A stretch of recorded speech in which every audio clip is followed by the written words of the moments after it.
Welcome to the Entrepreneurs Lounge radio show, where we expose the myths of entrepreneurship and release the weight of it all. Real people, real issues, and real talk with expert solutions. So sit back, relax, and enjoy the show as we welcome our host, Alesha Brown, the Joy Guru.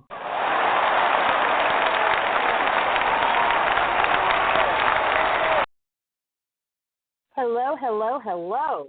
Thank you for tuning in to this episode of CEO Talk, a special segment of the Entrepreneurs Lounge radio show and podcast, where I give a quick dose, a quick boost to my CEOs and entrepreneurs. I am your host, Alesha Brown, the Joy Guru. And as you know, the mission of our show is to expose the myths of entrepreneurship and help you release the weight of it all. And one thing that many of us deal with is the game of comparison. Now, it's very simple. We compare ourselves to other people all the time. Probably been doing that since we were a child. And while the act may seem innocent enough, comparing ourselves to others can be a direct path to unhappiness.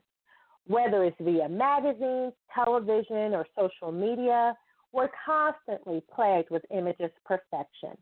The beautiful vacations people are enjoying, their perfect life. They have the perfect spouse, immaculate, expensive homes, cars, bodies, and the list goes on and on. But the story that goes on behind closed doors is the one that matters versus the painted picture that you see. Or does it? The reality is there will always be someone who makes more money than you, drives a fancier car, lives in a bigger house, or has a bigger, quote-unquote, fan base. But what does that have to do with your purpose, your goals, or your desires? Viewing the lifestyles of the rich and famous won't get you there, and neither will 1,000 coaches, networking events, or membership. What is your calling? What were you born to do? Identifying your life's purpose is a key step for your success. This identity provides fulfillment because it helps us appreciate our individual uniqueness instead of constantly comparing ourselves to others and trying to outshine them. Your focus, energy, and grit needs to be spent on achieving your goals and the success you desire, not someone else's definition. Case in point, and I love this story, Michael Phelps' 100-meter butterfly win at the 2008 Olympics. Now, Phelps had been trailing the entire race, and not just to his suburban rival, who was the first at the turn at the 50-meter mark. Phelps was number 7. Now, to put this in perspective, there were only 8 swimmers in this competition. He was ranked at number 7. He needed more than his typical strong second half to get on the podium, and the idea of him chasing down his rival seemed impossible at that halfway mark. Now, thanks to an explosive turn, Phelps was able to make up a little ground underwater. Of course, he's an Olympic swimmer, for those of you that don't know. As Phelps approached the finishing line, he had a history-altering decision to make.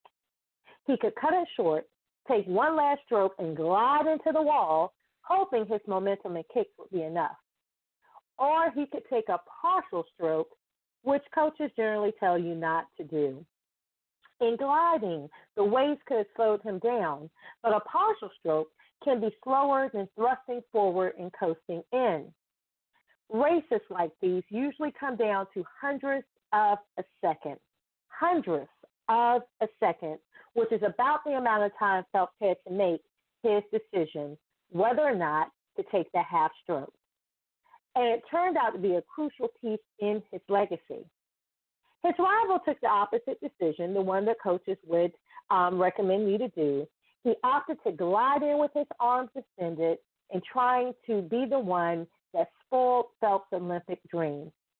He saw his long finish secured his victory, while Phelps thought the extra stroke, that half stroke he decided to take, would cost him the gold. And what was the result? Phelps hit the wall with a personal best time of 50.58 and the Olympic record. Now, you need to understand that at no point in that race did it look like Phelps was going to win.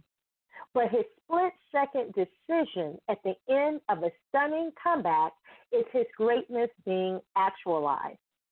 He did what most wouldn't have, and it got him the gold medal, out-touching his rival by .01 of a second.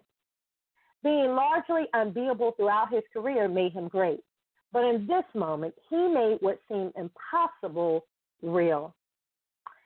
CEOs and entrepreneurial hopefuls, this is a scenario that will play over and over in your journey of success. The comparison game doesn't help in these crucial moments.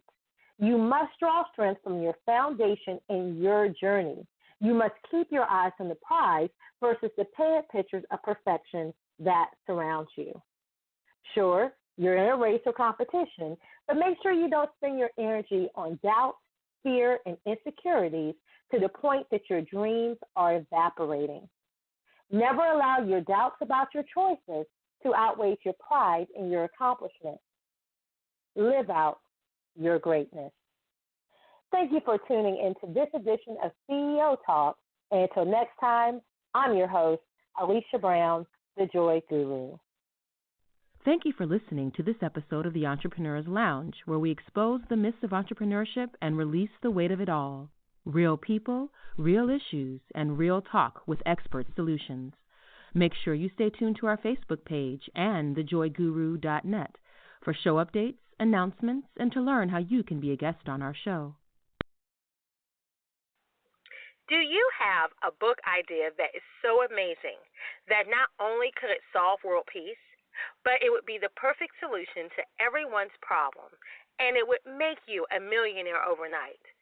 I mean, do you have this idea that would be the world's next bestseller, and everyone needs to read it? Well, I hate to burst your bubble, but no such book idea exists, nor ever will. This is Alesha Brown, the CEO of Fruition Publishing Concierge Services. What I can tell you is the book idea that you have is the perfect solution for someone who's desperately searching for it. But first, your book needs to be done. So visit us today at Fruition Publishing Concierge Services, which is at fruitionpublishing.com, where we'll show you how to take your concept from vision to fruition. It's time to get her done. fruitionpublishing.com.